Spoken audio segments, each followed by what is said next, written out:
இது அப்படியே இருக்குன்னு நினச்சேன். பட் இருந்தாலும் நான் இது பண்ணணும். ஏன்னா நான் நீட் ரிசல்ட்டில் கம்மி மார்க்கு, கம்மி மார்க்கை விட அது வெரி புவர்னே சொல்லலாம்.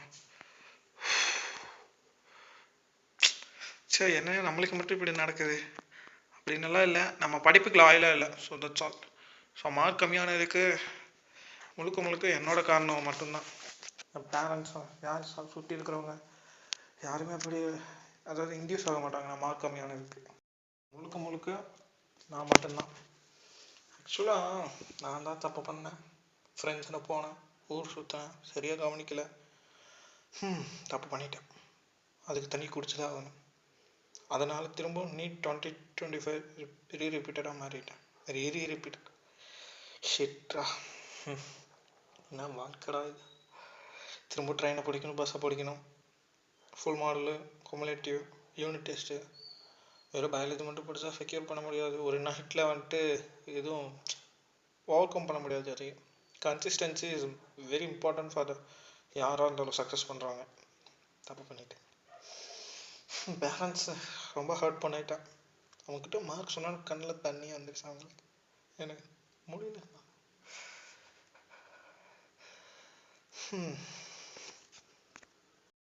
இந்த சமுதாயம் என்ன, உன்னால் முடியாது, உனக்கு அதுக்கு தகுதியே கிடையாது, நீ அதுக்கு கெப்பாசிட்டி இல்லை, நீ unfit for the need, physics ma'am சொன்னாங்க. ஸோ கெமிஸ்ட்ரி சாரும் இந்த வருஷம் உன்னால் முடியாது 2024, 2025, 2026 அவங்க ட்ரோல் பண்ணாங்க. பட் அது உண்மையாகிடுச்சு. 215 நீட் 2024 என் ஃபஸ்ட் அட்டம்ப்டில் 215 மார்க்கு. முழுக்க முழுக்க நான் மட்டும்தான் காரணம். லோவஸ்ட் மார்க் எடுத்தது. என்னோடய எய்ம் என்னென்னா எய்ம்ஸ் நியூ டெல்லி. அன்றைக்கே இன்சார்ஜ், ஸோ நான் போன கோச்சிங் சென்டரில் எவ்வளோ மார்க் செக்யூர் பண்ணணும்னு கேட்டார். சார் ஆக்சுவலாக 720 அவுட் ஆஃப் 720 அதெல்லாம் வாய்ப்பே கிடையாது, என்னால் முடியாது. அவர் சொன்னது பழிச்சிருச்சு. நான் அதுக்கு தகுந்த மாதிரி இருந்துட்டேன். என்ன பண்ணுறது, எல்லாம் என்னோடய ஃபேட் கிடையாது, என்னோடய பொறுப்பு தான், என்னோடய ரெஸ்பான்சிபிலிட்டிஸ். ஃபஸ்ட்டு ஒரு 80,000 11th பாடி பில்டிங் பண்ணேன். Exactly 2021 May 31. ஸோ எங்களுக்கு ஃபிசிக்ஸ் எக்ஸாமுக்கு முன்னாடி May 30 சாரி. அப்போது 80,000 3 month. அதுக்கு முன்னாடி 9th ஜிம்முக்கு போயிட்டு இருந்தேன் 2019 அப்போல்லாம் பெருசாக இல்லை. ஸோ காம்படிஷன் பண்ணேன். 80,000 மிஸ்டர் தமிழ்நாடு ஏறினேன். அவுட், வெளியே துரத்துக்கிட்டாங்க. அதே மாதிரி 12th ஆன்லைன் ஆகாஷ் பைஜூஸ் எடுத்திருந்தேன். அதில் எடுத்திருந்தேன், அது கவனிக்கல. போர்டு எக்ஸாம் கோட்டை விட்டு 380 போர்டு எக்ஸாமில் ஃபஸ்ட் இது எழுதவே இல்லை, திரும்ப ரிப்பீட் பண்ணேன். So exactly 98,000. ஸோ மற்ற இதெல்லாம் எக்ஸ்ட்ரா குலர் எல்லாம் பார்த்தோம்னா 1.25,000 வரும். 1,25,000. ஸோ அதுவும் போயிடுச்சு. இப்போ எகைன் 70,000. எங்கே காசு? எல்லாம் என்னால் கடுப்பாக இருக்குது, என்ன பண்ணுறேன்னே தெரியல. இந்த ஃப்ரெண்ட்ஸ் தான் எனக்கு சத்தியமாக செட்டே ஆகாது. மற்றவங்களுக்கு ஃப்ரெண்ட்ஸ் தான் முக்கியம். ஸோ அவங்க யூனியன் ஸ்ட்ரென்த். பட் வந்துட்டு எனக்கு யூனியன் கிடையாது, தனியாகவே இருக்கணும். Like one man army. Like 12th fail பண்ண மாதிரி இருக்குல்ல, திரும்ப ரீஸ்டார்ட். என் லைஃப் இப்போ நான் 0லேருந்து ஆரம்பிக்கிறேன். AIIMS new Delhi, aim to AIIMS new Delhi. கரெக்டாக படிப்புக்கு லாயலாக இருப்பேன் கண்டிப்பாக. அதுக்கு லாயலாக இல்லாமல் தான் இப்போ டிஸ்லாயல் பண்ணி லோ மார்க் 215. ஜெயிலே போச்சு 19%. Jai just fail. நான் ஆல்ரெடி நான் போட்டு வந்தேன். உள்ளுக்குள்ளெல்லாம் ஒரு மாதிரி அந்த விக்ரம் படத்தில், சரி லைக் அந்த மூவி விடு, குளம் நடுங்கிற மாதிரி சத்தம் கேட்டே இருக்கு. என்ன அடுத்தது என்ன பண்ணுறது, வாட் நெக்ஸ்ட்? எக்ஸாக்டாக திரும்ப ரீரிப்பீட் பண்ண போகிறேன். சாதனையும் பெற போகிறேன். கண்டிப்பாக படிப்புக்கு உண்மையாக இருப்பேன். நான் உறுதிமொழி எடுத்துக்கிறேன். இந்த வருஷம் பண்ணது, அதுக்கு முன்னாடி கடந்த காலத்தில் தப்பு பண்ணதெல்லாம் நான் திரும்ப ரிப்பீட் பண்ணனால தான் மார்க் கம்மியாச்சு. இந்த இடத்துல நான் இருக்கேன், ஃபீல் பண்ணிட்டேன். நைட் சாப்பாடு கிடையாது. எக்ஸாக்ட்லி 12 o'clock இருக்கும். இந்த வீடியோ இப்போ எடிட் பண்ணி போடணும்னு எனக்கு ஞாபகம் இல்லை, ஐடியா கிடையாது. ஃப்ரெண்ட்ஸ் வேணாம், என்ஜாய்மெண்ட் வேணாம், படிப்பு, ப்ராக்டிஸ், ரிவிஷன், அனலைசிஸ், திரும்ப ரிப்பீட். கண்டிப்பாக முடியும். ஒரு மாதிரி நான் இந்த மாதிரிலாம் பேசவே மாட்டேன். கடுப்பு எத்தனை டைம் சொல்கிறது. அந்த இன்ஸ்டியூட்டில் எந்த ஒரு ஸ்டூடெண்ட்டு இப்படி ஏர் வந்துட்டு வெட்டாமல் விட்டுருக்கிறது வந்துட்டு கண்டினியூ பண்ணுவாங்க. பட் நான் வந்துட்டு இந்த மொழி எதுக்காக வளர்த்துறேன்னா கேன்சர் பேஷண்ட்டுக்கு ஏர் டொனேட் பண்ணேன். ஸோ இன்னும் கொஞ்சம் ரீரிப்பீட் பண்ணுறதுனால ஃபுல்லாக விட்டுட்டு டொனேட் பண்ணிக்கலான் இருக்கேன் ஆஃப்டர் மே எக்ஸாம் முடிச்சு. ஸோ இதுக்கப்புறம் டிஸ்ட்ராக்ட் ஆக மாட்டேன் கண்டிப்பாக. அந்த லவ்ங்கிற பேச்சுக்கே இடம் இல்லை. லவ் பண்ணதில்லை, வேணாம். அந்த ஃப்ரெண்டு சொல்லி ஐயோ நம்மளுக்கு அது செட் ஆகாது. அம்மா முக்கியம், மாமா முக்கியம். ஏன்னா அவங்க தான் எனக்கு ஃபேமிலி, வேறு யாரும் கிடையாது. ஏன்னா அவங்க தான் சின்ன வயசுலேருந்து பார்த்துக்கிட்டாங்க. சமுதாயத்தை கீழே தள்ளும், அதை நினச்சிக்கிட்டே இருக்கிறவன் அங்கே தான் இருப்பான். அதை லேடராக நினச்சி ஏறி வரவன் விக்டரி ஆகும். பயாலஜி சிம்பிள் பேச்சு தமிழ் சேனல் அன்றைக்கி பார்த்துருந்தேன். ஸோ நீங்கள் படிக்கும்போது படித்தது படிக்காத மாதிரி தோணுதான். ஸோ அந்த தவளை வந்துட்டு ஒரு லைக் ஏதோ ஃப்ராக் ஸ்டோரி சொல்லியிருந்தாங்க. அதில் அந்த வார்ம் வாட்டரில் அந்த மெதுவாக அப்போ அந்த செகண்ட் ஃப்ராகில் அது எக்ஸாக்ட்லி சூட். இங்கிலீஷும் சரியாக பேச தெரியாது. அவங்க சொன்ன மாதிரி ப்ரூவ் பண்ணிட்டேன், ராங்குன்னு இல்லாமல் ரைட்டுன்னு. அப்படி பார்ப்போம். இதெல்லாம் அரேஞ்ச் பண்ணணும். ஸோ அப்படியே விட்டு கிடக்குது. அங்கேயும் புக்ஸ் இருக்குது, இங்கேயும் புக்ஸ் இருக்குது. அதுக்கப்புறம் இங்கே வந்துட்டு பீரியாடிக் டேபிள் கிளாசிஃபிகேஷன் கண்டிப்பாக என் ஃப்ரெண்ட் நிஷாந்துக்கு ஒரு ப்ராமிஸ் பண்ணியிருந்தேன். டாக்டர் ஆகிட்டு நான் அவங்க கிளாஸில் ஒரு வீடியோ தந்தது. ஒரு ஒரு சின்ன டெஸ்டினேஷன், அந்த டெஸ்டினேஷனை கிராக் பண்ண முடியல என்னால். ஃபாலோ ஆகிட்டேன். ஒனி நான் எதுக்கும் டிஸ்ட்ராக்ட் ஆக மாட்டேன், ஃபோக்கஸ்டாக இருப்பேன். இன்ஸ்டியூட்டில் கொடுக்குற அத்தனை ஒர்க்கும் அந்தந்த நாளுக்கு அந்தந்த ஒர்க்கை அந்தந்த நாளில் பண்ணியிருந்தேன்னா நான் லோ மார்க் எடுத்து எனக்கு தேவையில்லை. அதை நான் பிக்கப் பண்ணுறேன், எரர் நோட் எடுப்பேன்.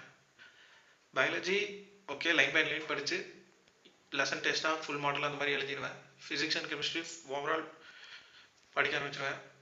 மார்னிங் 9:30 to 5 o'clock தான் ஸ்டூடெண்ட்ஸ்க்கு. நான் 8 o'clock வரைக்கும் இருப்பேன் ஸ்டார்டிங்கில் இருந்து. ஜூன் 7 எடுக்கிறாங்க, மே 4 முடியுது. ஸோ கண்டிப்பாக சக்ஸஸ் ஆகணும்னா சாக்ரிஃபைஸ் பண்ண மட்டும்தான். உன்னை இழந்தால் தான் ஒன்று பெற முடியும். எக்ஸாக்ட்லி. இத்தனை நாள் இருந்த ஜாலியாக போதும், கண்டிப்பாக நம்ம சாதிப்போம். நிறைய பேர் ரீபீட் பண்ணுவீங்க. ஸோ அதை விட நல்லா மார்க் எடுத்துருப்பீங்க. அவங்களுக்கு நான் ஒன்று சொல்லுவேன். அது என்னதுன்னா, நீங்கள் பண்ண மிஸ்டேக்கு ஞாபகப்படுத்தி பாருங்கள். அது வெவ்வேறு வகையில் இருக்கலாம். அசால்ட், ஃப்ரெண்ட்ஸ் கூட வெளியே போகிறது. படிப்புக்கு உண்மையாக இருந்தால் தான் இப்போ நம்ம என்ன இன்புட் கொடுக்குறோமோ அவுட்புட்டாக வரும். நான் இன்புட்டாக என்ன கொடுத்தேன், ஒன்றுமே கொடுக்கல. அதான் அவுட்புட்டு சும்மா ஏதோ ஒன்று வந்திருக்கு ரேண்டமாக. அது தப்பு நீ நம்ம பண்ணக்கூடாது. ரிப்பீட்டாக இருக்கிறவங்க நெக்ஸ்ட்டு நம்ம காலேஜுக்குள்ளே போயிடணும். ஏன்னா வயசு 20 ஆக போகுது. எக்ஸாக்ட்லி 19 நடந்துகிட்ருக்கேன். உங்களுக்கும் தான், இல்லை என்னோட சீனியர்ஸாக இருந்தாலும் பிரச்சனை இல்லை. வயசு மேட்ரு கிடையாது. நம்மளோட கொள்கையை நினச்சி நம்ம பீப்புளுக்கு சர்வீஸ் பண்ணுறது தான். சில பேர் மணி மோட்டிவாக வருவீங்க, பட் என்னோட motive free medicine, that's all. எவ்வளோ பெரிய பிரச்சனை வந்தாலும் சரி பார்த்துக்கலாம். நல்லதே நடக்கும், நல்லதே நடக்கும். நம்மளுக்கு நாள் இருக்குல்ல, பார்ப்போம். இத்துடன் எல்லாரும் நல்லா இருப்பீங்கன்னு நினைக்கிறேன். பட் நான் நல்லா இருக்க மாட்டேன், வளரிட்டு இருக்கேன். பட் முடிச்சு சொல்வது நார்மல் யோகி. ஸோ ஃபைனலாக நம்மளோட ட்ரீமுக்கான டிசிப்ளினை நம்ம இங்கேருந்து ஆரம்பிச்சிருவோம். ஸோ நம்மளோட ட்ரீம் ஓகேவா. ஸோ இந்த மாதிரி ரீரிப்பீட் பண்ணுறவங்க தூக்கு கலக்கில் வாயில் வளருது. ஸோ ரீரிப்பீட் பண்ணுறவங்க ஸோ டிசிப்ளின் வந்துட்டு மெயின்டைன் பண்ணணும். கன்சிஸ்டன்சி வந்துடும் டிசிப்ளின் இருந்தாலே. லைக் டிசிப்ளின்னா நம்ம டே பை டே என்னென்ன ஒர்க்கோ அந்தந்த ஒர்க்கு நம்ம அப்பப்போ முடிக்கணும். So that's all discipline. ஒழுக்கம்னு என்ன, ஸோ அதாவது ஒழுக்கம் இருந்தால் படிப்பு வந்துன்னு சொல்லுவாங்களே, அது எதை சொல்கிறாங்கன்னா, ஒழுக்கங்கிறது வந்துட்டு இப்போ நம்ம அன்றாட வாழ்க்கையில் நம்ம என்ன தேவையோ அதை தவிர நம்மளுக்கு முன்னேற்றம், வாழ்க்கையில் முன்னேற்ற அந்த பொறுப்புகள் இருக்கும்ல, அதுக்குன்னு ஒரு ஸ்டேஜ் லெவல் தமிழில் எப்படின்னு சொல்ல தெரிஞ்சால் கமெண்ட் பண்ணுங்கள். ஸோ அந்த இது கரெக்டாக நம்ம முடிச்சோம்னா ஸோ ஆட்டோமேட்டிக்காக நம்ம அந்த ஹோம்ஒர்க் இருக்கா, ஸோ அந்த ஹோம்ஒர்க் முடிக்கிறோம். ஸோ அப்போ அந்த கான்செப்ட் நம்மளுக்கு புரியுது. தெரியலன்னா சார்கிட்ட இல்லை மேம் கிட்ட டவுட் கேட்போம். ஸோ அது மூலிமா நம்ம தெரிஞ்சுக்கிறோம். ஸோ லேர்ன் பண்ணுறோம். ஸோ அதுதான் ஒழுக்கம். Discipline is a very important for every successful person. அவங்க சொல்லுவாங்க டிசிப்ளின் தான் like a consistency, that's all. இப்போ நான் காட்டுறேன் உங்களுக்கு. சத்தமாக நான் அழுந்திடுவேன் நான், அதெல்லாம் வந்துட்டு ப்ரீவியஸு. ஸோ மிஸ்டேக் பண்ணதெல்லாம் மூளையில் கிடக்கட்டும். அப்படி மிஸ்டேக்கே பண்ணக்கூடாது. ஸோ இங்கே ப்ராக்டிஸ் பண்ணுவேன், இதில் ப்ராக்டிஸ் பண்ணுவேன், படிப்பேன், அனலைஸ் பண்ணுவேன், ரிவிஷன் பண்ணுவேன், எரர் நோட் எடுப்பேன், ப்ரீவியஸ் ஒரு கொஷினும் டெய்லி சால்வ் பண்ணணும். 14 மணி நேரம் டெய்லி படிக்கணும், 16 மணி நேரம் எக்ஸாக்டாக.